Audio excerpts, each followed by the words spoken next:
Mari mendekatkan diri kepada Tuhan dengan tayangan-tayangan yang berpengharapan. Hanya di YouTube Hope Channel Indonesia, jangan lupa subscribe dan nyalakan notifikasinya. Itu adalah sebuah kondisi di mana seseorang merasa dirinya selalu menjadi korban. Bisa jadi mungkin karena dia pernah mempunyai pengalaman yang tidak menyenangkan, karena ketika dia membuat satu kesalahan, wah itu berat sekali gitu konsekuensinya. Mungkin ketika dia memecahkan gelas misalnya di rumah, waduh dihajar, dipukulin, diapain oleh orang tuanya. Jadi ketika besok dia pecahin gelas lagi, dia ketakutan. Gimana caranya supaya nggak ketahuan nih? Ya udah bilang aja si kakek tuh gitu. Sebagai orang tua, sebagai guru, sebagai orang yang mengasuh anak-anak gitu ya, sebaiknya memang biasakan menjalin komunikasi dengan baik.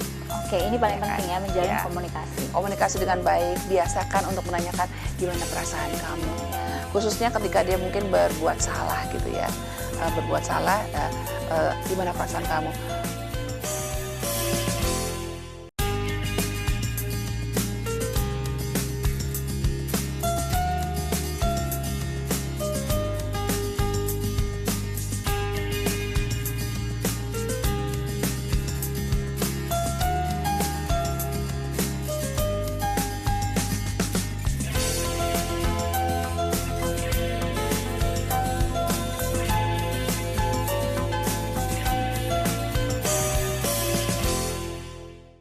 Shalom pemirsa Hope Channel dimanapun Anda berada, kita bertemu kembali dalam program Love Your Child, satu program yang mengajak kita untuk mendidik dan mengasihi anak-anak, menjadikan generasi yang lebih baik. Apa kabar Anda bersama dengan anak-anak dan juga keluarga Anda? Kami selalu mendoakan semoga Anda dan juga keluarga Anda dalam keadaan yang selalu sehat, semangat, dan tentunya berbahagia. Kali ini kita akan membahas satu topik yang mungkin belakangan sedang ramai dibicarakan atau mungkin sering kita dengar, yaitu mengenai playing victim. Bagaimana kita mengatasi playing victim pada anak-anak kita. Apa itu playing victim? Kita akan membahasnya bersama dengan narasumber yang telah hadir, yaitu Ibu Helena Valentina. Beliau merupakan seorang psikolog dan praktisi pendidikan. Shalom Ibu Helena. Shalom Eva. Kita mau ngomongin yang lagi banyak ngeri ya, diomongin. victim gitu ya, Iya, korban. Tapi sepertinya tidak semengerikan itu sih kayaknya. Tapi karena kalau kalangan anak-anak juga terjadi, Fa.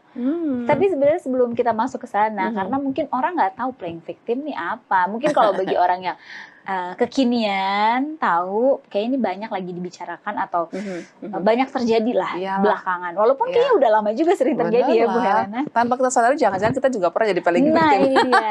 Jadi supaya kita lebih clear, ngerti apa itu sebenarnya playing victim? Terjemahan bebasnya kan? Ya, playing itu tuh bermain, victim itu korban. Sebenarnya ya seperti itu sih. Itu adalah sebuah kondisi di mana seseorang merasa dirinya selalu menjadi korban. Ya kan, selalu menjadi korban. Dan yang kedua, ada juga yang mengartikan bahwa ini adalah tindakan melempar kesalahan yang sebenarnya dia lakukan. Padahal dia yang melakukan, tapi dilempar kesalahannya kepada orang lain gitu. Ya kan, terus seperti misalnya yang paling sederhana adalah yang mungkin terjadi di rumah lah misalnya. Kita mungkin lihat anak kita yang satu nangis, mama dia tuh mau gangguin aku. Padahal yang satu bukan ganggu, cuman bercanda doang gitu. Cuman kita langsung, ya ampun kasihan kamu, kamu ya, awas kamu ya, kan gitu kan. Padahal ini yang satu ini player nih. Ya kan, pada saat dia dipeluk, dibelain sama mamanya atau papanya, dia bisa lirik saudaranya bilang, gitu kan. Kan itu kan menjengkelin banget, ya kan, menjengkelkan sekali. Dan itu bisa membuat nanti yang jadi korban itu bisa jadi playing victim juga di kemudian hari. Benar. Ya kan, wah ternyata enaknya jadi korban ya, dipeluk, disayang. Padahal itu kebohongan kan gitu kan. Ya kayak gitulah kira-kira yang namanya playing victim dalam bahasa sehari-hari ya, Fa. Nah, berarti kan ini playing victim sering terjadi gitu kan, tanpa kita sadari. Iya, gitu kan? betul. Nah, biasanya playing victim ini terjadinya tuh pada anak usia berapa? Pokoknya di saat dia sudah mulai mengenal, sudah mulai sadar tentang apa tuh namanya arti dari sebuah sosialisasi, arti dari sebuah pergaulan, arti dari sebuah pembelaan. Nah, itu bisa terjadi, Fa. Ya, jadi ini saya mau kasih contoh aja deh, Pak. Jadi pernah kejadian seperti ini. Jadi seorang anak gitu ya, dia tuh karena dia senang sekali bermain di apa namanya bermain di apa area itu Permainannya. area blok gitu ya. Maksudnya Oke. dia main nyusun-nyusun blok gitu ya, balok-balok supaya jadi menara gitu ya. Tapi kan harusnya bergantian. Iya Ya kan dong. bergantian. Nah, jadi ada temennya memang kita di sekolah sudah diajarkan bahwa bergantian setiap 10 menit ya gitu. Setelah 10 menit ganti ya. Kan ada lagi permainan yang lain Betul. gitu. Nah, ini anak sebenarnya dia juga udah selesai sih mainnya, orang dia udah jadi menara, harusnya udah selesai dong. Tapi ketika temennya datang, ayo gantian dong, aku juga mau main. Terus, nggak boleh. Terus, tapi kan kamu udah berapa kali tuh bikin menara kan, aku juga pengen loh gitu kan. Tapi karena nggak dikasih, akhirnya temennya kan masa, ya kita main berdua aja yuk. Nah, Oke. waktu mau ngajak main berdua, disitulah dia jerit. Dia jerit, dia nangis, lalu dia seperti orang menderita sekali gitu ya. Miss, aku tadi rebut mainanku. Padahal kan emang dari tadi dia udah nguasain di situ gitu loh. Nah, kalau guru tidak ikut bermain di tengah mereka, apa yang terjadi? Dia pasti akan membela yang dianggap lemah kan? Betul, yang menangis itu tadi. Nah, jadi misalnya lah itu si A, terus yang si B yang jadi tertuduhnya gitu kan. Lalu ini jadi korbannya. Apa yang terjadi? Nah, si B kan bingung jadinya. Ayo kamu minta maaf. Nah, lo minta maaf. Saya nggak bikin apa-apa. Kan memang ini area ini kan bermain bersama gitu kan. Masa aku nggak boleh sentuh sih gitu. Terus ya karena si ibu gurunya tidak punya data yang cukup atau mungkin tadi tidak menjadi saksi, tidak ikut bermain, tidak ikut melihat, apa yang terjadi ya tentu saja jadi ketidakadilan. Betul. Si playing victim ini, si yang bermain playing victim ini, si player ini tentu akan merasa merasa dikasihani, merasa dibela, merasa diutamakan, dan yang si B itu jadi merasa bingung aja dia nantinya, dan mungkin dia juga akan merasa tidak adil, merasa tidak diperlakukan adil oleh ibu gurunya, dan itu efeknya kurang baik loh di kedepan hari kan gitu kan. Nah, itu kalau dia hari itu dia berhasil menjadi playing victim, sukses. Membuat ibunya berbelas kasihan sama dia, lalu membela dia, dan dia jadi diutamakan, itu berpotensi untuk diulang. Dan dia akan pakai cara yang sama, karena dia menganggap itu sudah berhasil. Karena kan memang enak ya kalau kita jadinya sepertinya dikasih perhatian, dikasih kasih sayang yang lebih dibandingkan orang lain. Itu pun memang ya semua orang tahu lah itu pasti menyenangkan. Dan itu bisa diulang, dan kalau itu terbiasa dilakukan terus akan menjadi bagian dari kepribadian dia. Benar. Iya kan, dan susah lagi untuk dirubah. Bayangkanlah kalau dia nanti dalam keluarga, dia yang mohon maaf nih, dia yang selingkuh, dia justru yang koar-koar mengatakan dia korban karena suaminya tidak memberikan dia waktu dan sebagainya, padahal dia yang selingkuh. Kan begitu kan, itu kan semua kan proses ya. Bisa dimulai dari masa kecil. Wah. Kayak gitu kan. Kalau di tempat bekerja, mungkin dia yang berbuat kesalahan, dia yang salah ketik, tapi dia bisa bilang soal temennya sih salah kasih informasi, dia sih nggak jelas kasih, wah jadi orang lain jadi kambing hitam. Padahal kalau dia mengakui kesalahannya saja mungkin langsung selesai masalah. Dan ya, tapi kebiasaan menjadi playing victim ini bisa terbentuk sejak kecil, Pak. Nah, kalau begitu apa penyebabnya sampai anak nih akhirnya dia memainkan perilaku sebagai playing victim ini? Nah, kalau anak tersebut yang saya ceritakan tadi, ternyata dia memang hidup di tengah keluarga di mana ayah dan ibunya bercerai. Sehingga dia diasuh oleh neneknya, dan neneknya ini benar-benar pakai kontrol kuat nih. Jadi dia pakai pola asuh zaman dahulu kala itu loh, di mana dianggap semua anak-anak tuh tipe batu semua, jadi harus dikerasin gitu. Jadi anak ini tidak boleh punya pilihan. Jadi kalau misalnya makan juga, ya makan apa yang ada gitu.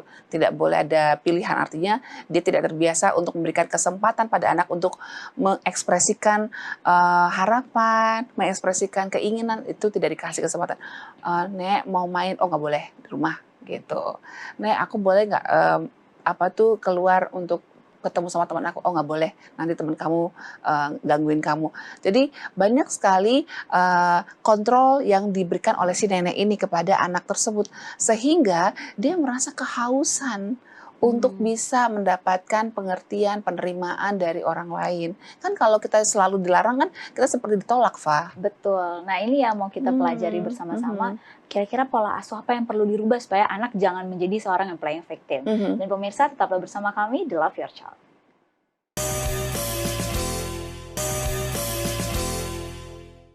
Kembali lagi di Love Your Child dan kita masih membahas mengatasi sikap playing victim pada anak. Kali ini kita sudah memasuki apa saja sih penyebab seorang anak tuh menjadi playing victim ya Ibu Helena ya. Kalau tadi kasus sebelumnya karena mungkin pengaruh dari keluarga yang mereka berasal dari keluarga yang broken home seperti itu dan diasuh oleh nenek yang punya kontrol yang sangat kuat. Nah, berikutnya apa lagi Bu Helena? Jadi apa namanya, memang kalau orang-orang yang akhirnya bertumbuh menjadi orang yang suka untuk menjadi bersikap playing victim, itu biasanya mungkin di masa lalu dia pernah mengalami trauma, ya kan? Mengalami trauma, dia jadi korban, mungkin jadi korban playing victim seperti si B tadi tuh, ya kan? Dia sih mungkin belum sampai dicaci maki ya. Bayangkanlah kalau misalnya orang tua si A tadi tuh, yang sebenarnya nggak diapa-apain loh ya, cuman kita mau pegang mainan yang memang itu milik bersama gitu kan, sebenarnya nggak salah dong si B ini, karena dia sudah ngantri dengan baik, tapi kok nggak dikasih-kasih gitu. Bayangkan kalau dia ngadu sama orang tuanya si A ini, lalu diceritain dengan cara nangis yang sesungguhkan, kayak penuh dengan penderitaan apa yang terjadi. Mungkin si orang tua A ini akan caci maki kali ya, akan bentak-bentak si B, dan itu kan bisa membuat anak ini trauma. Iya, betul sekali. Dan jadi korban beneran dari si playing victim ini. Gitu. Padahal yang korban dia. Harusnya kan dia jadi korban. Kok jadi dia dimarahin sih? Bingung nih kenapa jadi begini ya. Tapi dia mungkin jadi berpikir, wih kalau cara curang seperti itu, pura-pura jadi korban kayak gitu, rupanya enak ya. Disayang sama orang tua, guru belain dia, banyak yang jadinya yang simpati sama dia gitu kan. Kayaknya aku bisa tiru tuh, mungkin gitu ya. Jadi next time dia punya kesempatan yang sama, ya dia mungkin akan lakukan hal yang sama karena dia pernah mengalami trauma di masa lalu sebagai korban, Fa. Nah, yang berikutnya juga bisa jadi mungkin karena dia pernah mempunyai pengalaman yang tidak menyenangkan, karena ketika dia membuat satu kesalahan, wah itu berat sekali gitu konsekuensinya. Mungkin apa namanya, ketika dia memecahkan gelas misalnya di rumah, waduh dihajar, dipukulin, diapain oleh orang tuanya. Jadi ketika besok dia pecahin gelas lagi, dia ketakutan. Gimana caranya supaya nggak ketahuan nih? Ya udah bilang aja si kakek tuh gitu. Kakek itu tadi yang kesenggol gitu kan. Dia berusaha menghindari tanggung jawab dari apa yang dia lakukan kan kayak gitu kan, karena dia pernah mengalami satu pengalaman yang sangat berat atau sangat tidak menyenangkan ketika dia melakukan kesalahan. Ya mungkin karena dia melakukan kesalahan dia jadinya dimarahin banget dan dia nggak mau hal itu terjadi lagi. Itu dia. Jadi memang itu perlu waspada ya. Jadi ketika kita memberikan sanksi, konsekuensi pada anak-anak sebaiknya memang harus terukur. Jangan sampai berlebihan, karena itu akan membuat dia nanti menganggap konsekuensi itu adalah sebuah bentuk hukuman berat yang menakutkan gitu. Jadi kalau memang ada konsekuensi, ya konsekuensinya yang bisa ditanggung lah oleh anak-anak. Misalnya, oke, kalau kamu pecahin gelas, berarti kamu harus sportif ya nak, harus mengaku, sampaikan pada mama sebelum mama tahu. Dan yang kedua, ayo kita bersihkan. Bersama-sama mama temenin, tapi kamu harus bersihkan juga.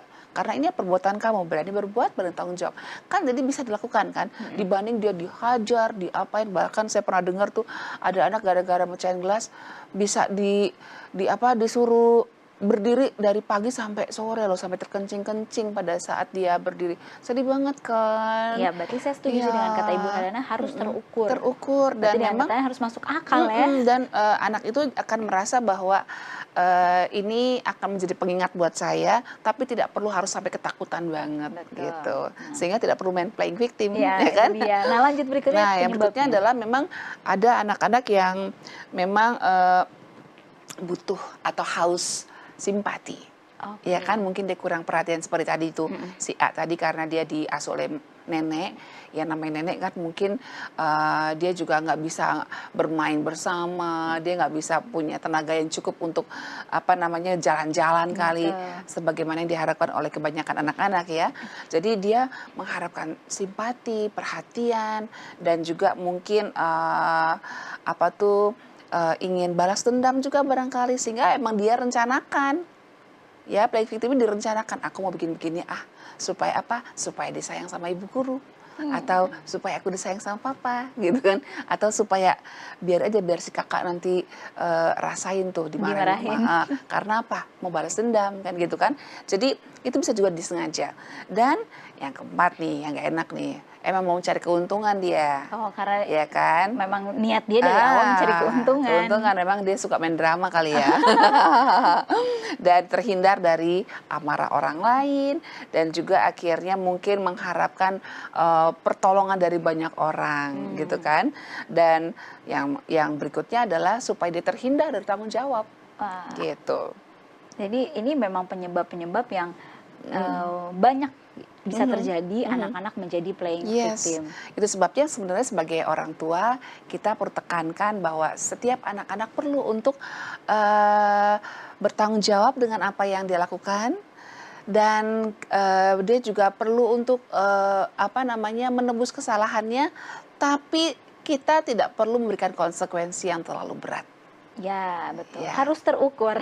Ya, harus terukur dan membangun ya. Memang betul membuat dia apa namanya tidak akan mengulanginya lagi, karena tahu konsekuensinya itu ternyata apa namanya tidak menyenangkan, tapi masih bisa dilakukan. Contohnya kayak tadi kan dia pecahin gelas, ya sudah kita bersihkan bersama dengan mama bantuin gitu kan. Tapi yang bertugas membersihkan adalah dia. Jadi jangan sampai nggak ada hubungannya dengan urusan pemecahan gelas gitu. Benar. Misalnya dia mungkin tidak mengerjakan PR. Jadi guru yang di sekolah jangan suruh dia untuk menulis saya tidak akan mengulangi lagi terus sampai satu buku. Itu kan nggak ada hubungannya loh. Hubungannya apa? Mengerjakan PR dengan menulis itu. Iya kan? Supaya ingat.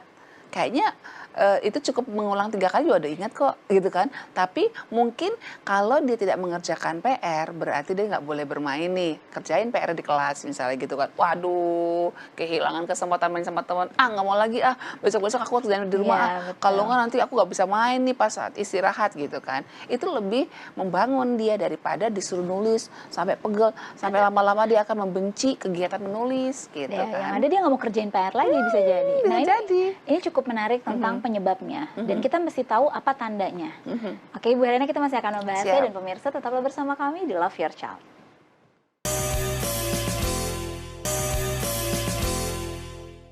Kembali lagi di Love Your Child, dan kita masih membahas mengatasi playing victim pada anak. Nah, Ibu Helena, sekarang kita mau tahu tandanya ini. Biasanya apa sih tanda playing victim yang terjadi pada anak-anak khususnya ya, Bu Helena? Yang paling utama adalah dia merasa bahwa dia tidak berdaya menghadapi masalah. Oke. Ya, itu berhubungan juga dengan perasaan apa tuh namanya tidak berharga, saya tidak diterima oleh teman-teman. Jadi konsep dirinya kurang positif gitu ya kan. Mungkin sih positif tapi kurang positif gitu. Jadi dan dia selalu beranggapan bahwa masalah itu terlalu berat untuk dihadapi. Dia pesimis terus. Jadi pesimis, konsep diri kurang positif, kemudian juga kurang percaya diri ya, senada lah ya. Dan yang berikutnya juga kalau dia dikasih dikasih masukan, dia biasanya akan argumentasi terus gitu. Dia merasa bahwa nggak tahu sih masalah yang sebenarnya seperti apa gitu ya. Masalah itu seperti ini. Jadi dia berusaha untuk gimana caranya supaya dia tidak harus berada di depan menghadapi masalah itu. Dia berusaha orang lain dong gitu. Ada backup. Nah gitu. Jadi sulit sekali untuk mendapatkan masukan. Orang-orang yang suka playing victim ini, dia kalau dikasih masukan itu dianggap sebagai ancaman. Jadi kalau ada orang masukan, wah dia akan coba ngelawan, iya tapi kan begini, bukan didengerin baik-baik, tapi dia malah berusaha untuk mempertahankan dirinya gitu. Karena apa? Karena dia merasa bahwa dia kurang kurang berharga, kurang percaya pada dirinya sendiri, dan dia merasa bahwa dia akan kalah menghadapi orang lain, dan di luar itu adalah orang-orang di luar ini adalah ancaman buat dia gitu.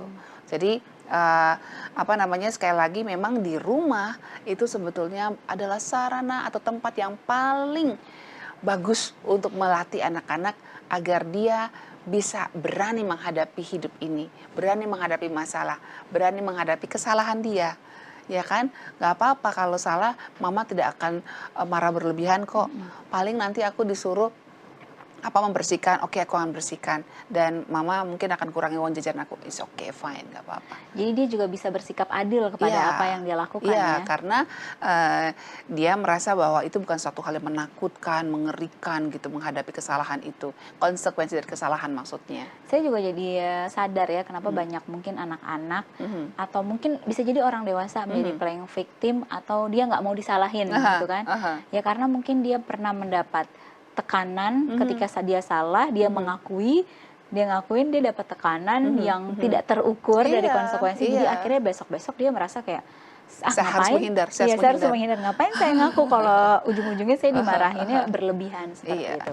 Jadi memang sih anak-anak itu kan bisa berbuat kesalahan yang ya bisa jadi fatal ya. Tapi mungkin dia nggak sengaja, mungkin dia nggak tahu gitu kan. Tapi bagaimana dia menerima kesalahannya itu dengan pikiran yang wajar, dengan respon yang wajar dari orang tuanya, itu akan membantu dia untuk menerima dirinya apa adanya, menerima dirinya sebagai sosok yang berharga. Oke nak, nggak apa-apa, ini gelas bisa dibeli, tapi kalau sikap kamu lebih hati-hati itu jauh lebih mahal. Nah, gitu kan? Jadi anak-anak merasa bahwa mama tuh lebih mementingkan aku daripada gelasnya. Jangan sampai gini, aduh, kamu pecahin gelasnya, sayang banget gelasnya, tapi aku nggak berdarah kok, Ma. Iya, kamu nggak berdarah nggak masalah, tapi ini gelas ini nih. Waduh, dia makin merasa tidak ada harganya. Dia akan langsung merasa bahwa ya ampun dunia, ternyata aku lebih rendah dari harga gelas ya. Nah, sekarang kita akan bahas bagaimana cara kita mengatasi atau mencegah lah supaya anak-anak kita jangan sampai menjadi sosok playing victim ini, Bu Helena. Serem. Kalau kita punya teman kerja atau relasi yang seperti ini, wah, saya kenyang nih menghadapi orang-orang kayak gitu. Kenyang bener, karena dengan tenangnya dia bisa berlengkang kangkung depan saya, sementara saya dijadikan korban dari kesalahan dia. Gimana sih? Kok yang salah kan dia? Kok jadi aku yang kena gitu? Tapi dia bisa disayang-sayang loh sama si bos. Dulu ya, waktu saya masih jadi karyawan. Jadi saya berpikir, ngeri banget loh bersahabat atau berteman dengan orang-orang yang playing victim seperti ini. Nah, jadi yang pertama, sebagai orang tua, sebagai guru, sebagai orang yang mengasuh anak-anak gitu ya, sebaiknya memang biasakan menjalin komunikasi dengan baik. Oke, ini paling penting ya, menjalin komunikasi. Komunikasi dengan baik, biasakan untuk menanyakan gimana perasaan kamu. Khususnya ketika dia mungkin berbuat salah gitu ya. Gimana perasaan kamu? Iya, ada rasa takut menghadapi konsekuensi dari sekolah atau dari mama atau dari papa gitu. Iya sih, Ma. Nah, sampaikan saja bahwa dalam hidup ini memang begitu. Ada aksi, ada reaksi. Kalau ada perbuatan yang baik, mestinya akan ada reward. Paling tidak apresiasi dari orang lain. Tapi kalau kita berbuat salah, memang konsekuensi itu satu paket gitu. Satu paket kan. Nah, jadi itu akan membuat si anak ini akan merasa bahwa kesalahan itu adalah sesuatu yang bisa terjadi pada siapa saja. Semua orang bisa berbuat salah kok gitu. Jadi nggak usah harus sampai ketakutan banget gitu. Nah, yang kedua, kalau kita tahu anak kita melakukan playing victim, jangan kita ngomong lagi, wah nih playing victim nih, bener nih, kata yang ada di Love Your Child bener nih, kamu ya, jangan lagi. Dia makin merasa label kan, label kita kasih cap sama dia, kamu suka main playing victim. Akhirnya dia berpikir, oh saya suka main play victim ya, baiklah saya akan lanjutkan, kan gitu kan. Betul, Kan betul. saya sudah dicap kan, kayak kita dicap misalnya pemarah, ya kan jadi pemarah terus gitu. Tapi kalau kita dicap, ibu sebenarnya tuh kadang-kadang marah untuk satu hal yang patut sih, tapi kalau bisa dikurangi kami akan lebih senang bu. Itu akan beda dibandingkan dengan ibu nih pemarah ya, beda. Betul, betul. Dia akan ulangi lagi. Nah jadi kalau kita lihat, tandanya kok sama ya. Nah kita playing victim, jangan disebut-sebut kamu playing victim. Tapi kita coba kasih tahu bahwa, nak kalau seperti itu kira-kira terjadi sama kamu apa yang kamu rasakan. Nggak enak kan nak? Nah, ceritakanlah misalnya, coba misalnya kamu jadi dia deh. Jadi orang yang jadi korbannya itu. Dari sikap dia yang playing victim. Coba kamu rasanya seperti apa. Nah ketika dia mungkin diceritakan, mungkin juga diperagakan dengan role playing, dia akan ngerasa, iya ya, Gak enak jahat rasanya. banget sih aku, nah gitu ya. Terus yang kedua juga kita perlu untuk memberikan batas. Artinya ketika anak kita mungkin berbuat salah di sekolah kah atau di mana ya, di rumah atau di tetangga, ya izinkan dia menanggung konsekuensinya. Berarti memang harus ada rasa itu ya. Iya, jadi kalau misalnya di rumah dia yang pecahin gelas, lalu mamanya atau mungkin pembantu yang bersihkan, dia kan nggak belajar tanggung jawab. Ya besok-besok dia pecahin lagi lebih banyak. Iya, orang-orang lain kok, apalagi kalau yang suruh bersihin adalah orang yang dia nggak sukai misalnya. Dia pecahin gelasnya, terus yang bersihin adalah abangnya. Kamu kan kakak tertua, ayo bersihkan. Ini dia nih, pecahin lagi ya. Kok sebel banget sama si abang nih gitu. Waduh, berbahaya. Iya, jadi harus dikasih batas. Artinya anak itu juga harus dikasih kesempatan untuk menanggung akibat dari kesalahannya gitu. Dan yang berikutnya juga mungkin kita perlu cari tahu. Ketika kita tahu misalnya, waduh anak kita sudah bersikap playing victim nih, kita bisa ajak berbicara dari hati ke hati. Nah, kenapa sih kamu lakukan itu? Ada apa sebenarnya? Apakah kamu kesel sama si abang gitu? Atau kamu mungkin memang punya kejengkelan di hati? Coba cerita sama mami. Nah gitu, atau cerita sama ibu gitu. Jadi anak itu akan keluarkan unek-uneknya. Nah, unek-unek ini kan bisa seperti ganjalan. Kalau kita ganjalan kita keluarkan kan sudah beres. Lega. Wah. Dan akhirnya kita bisa kasih masukan. Nah, kira-kira menurut kamu bagus nggak sih sikap seperti ini? Gitu. Ini materi yang sangat bagus sekali mengenai playing victim. Bukan hanya sekedar kita tahu apa itu playing victim ya Ibu Helena, tapi kita jadi tahu kenapa bisa ada terjadi playing victim dan bagaimana kita harus mengatasinya. Ibu Helena sekali lagi terima kasih banyak karena waktu juga yang memisahkan kita dan juga pemirsa. Terima kasih banyak telah menyaksikan Love Your Child episode kali ini. Sampai bertemu di episode berikutnya. Cintai anak Anda untuk jadikan generasi yang lebih baik. Shalom, Tuhan memberkati.